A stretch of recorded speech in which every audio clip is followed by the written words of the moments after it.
Ang bigat ng ano. May halong ano kasi. Halong ulan.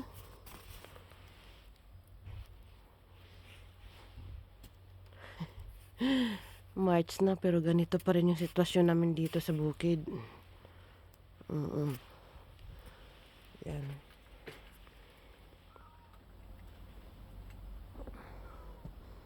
Grabe pa rin yung snow. Still snowing pa rin. Oh, ganda ng ano, puno ng umi.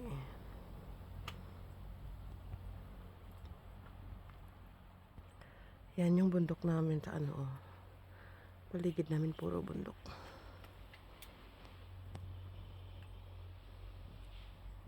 Yung mga rosas ko, natatabunan ng yuki.